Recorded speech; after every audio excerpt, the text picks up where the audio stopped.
Oh, hi, are you here for the 30-day Law of Attraction crash course? Well, we're about to get started. Come on in.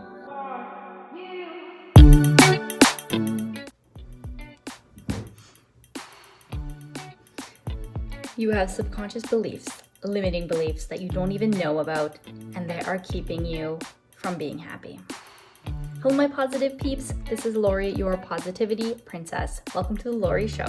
For the entire month of August, I have been doing a 30-day Law of Attraction crash course for beginners. If you love the Law of Attraction crash course so far, give me a thumbs up. Click that like button. Show me some love. Also, leave a comment below and let me know how you are enjoying it. Each video in this crash course will flow nicely into the next video like a continuous lesson. Today is day 25. Click here to start at day 1 so you can start at the beginning. Each video is under 10 minutes long so that we could be mindful of everyone's time. Time is money, right? Allow me to mention that course workbook. It's free and there is a link below so that you can download it and follow along. For a quick recap of all the content we've covered so far in this 30-day Law of Attraction crash course, you can go to the description below. So did you know that you have between 60 to 80,000 thoughts each day? This amounts to roughly 2,500 thoughts per hour or 41 thoughts per second. Approximately 95% of the cognition is happening on a subconscious level. This means your brain is working even when you're not aware of it. This is evident when you dream at night. When you go to sleep, your brain is still solving problems, organizing your ideas. It's pretty amazing. Now, why is this a bad thing? Well, it's just that 95% of our lives, our reactions, beliefs, feelings, and thoughts are happening on a subconscious level, like I said, in an area that we are not aware of. It may seem like we have very little control over our subconscious beliefs. This is where it pays off to know a little bit more about how the mind works. Your subconscious mind has direct access to the collective consciousness, to the universe, to source, to God. This is the part of your mind that communicates to the universe what it is that you desire.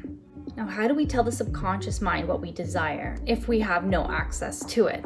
Well, we can program our subconscious mind by doing a few different things. Number 1, repeating affirmations of things that we desire to see present in our current reality. This affirmation statement should be stated in the positive present. So start like this: I'm so happy and grateful now that, and make sure you feel the feelings of having that desire fulfilled. You can repeat this affirmation 3 times in the morning, 6 times in the middle of the day, and 9 times at night. Number 2, you can communicate to your subconscious at night just before you fall asleep. As you're settling down to sleep, your brain will go into alpha wavelength. And then as it approaches the theta, you are falling asleep and you can communicate to the subconscious. You'll get that falling feeling. You'll know you're getting there. You can do this by repeating that affirmation a few times. You can visualize your desire with feeling. You can listen to an audio recording or other methods too. So be creative.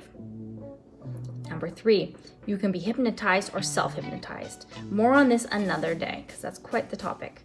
Number 4, another way to communicate with the subconscious is as you become more experienced with meditation, you'll be able to tell when you are reaching alpha and closer to theta, and then you can tell your subconscious anything that you desire.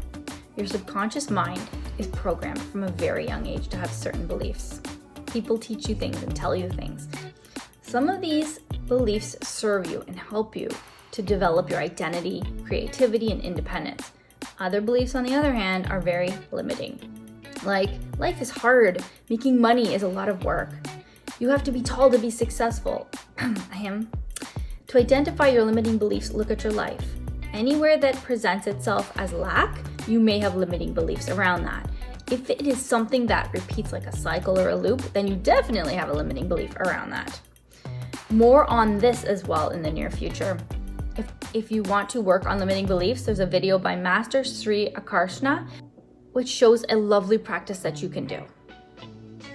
There's a link in the description below. To identify and clear limiting beliefs, I have a wonderful worksheet that I want you to take a look at.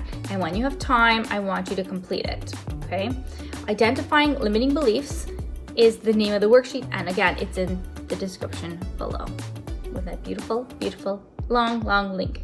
Okay, so that is your homework. Complete these worksheets that will help you to identify your limiting beliefs. It's absolutely worth it. Okay, my most intelligent, beautiful, wonderful students, thank you so much for watching this and for coming to class today. Tomorrow we shall continue with the next lesson. Don't forget, if you have not already, click that subscribe button and that bell notification so that you do not miss the next lesson. Have a most glorious day. I love you, and be positive.